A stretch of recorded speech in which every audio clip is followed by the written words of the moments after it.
illərlə qəlbimdə gizli tutmuşam. Boğdum öz səsimi misralarımda. Açıb əllərimi səssiz hər axşam, adını çəkirəm dualarımda.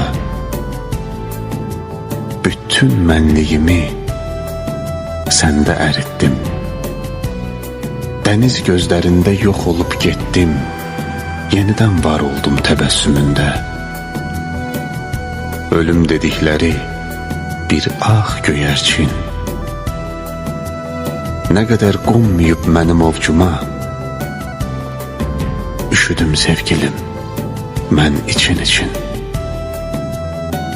İsti nəfəsinlə sarıl ruhuma. Bizimkisi bir aşk hikayesi. Siyah beyaz benim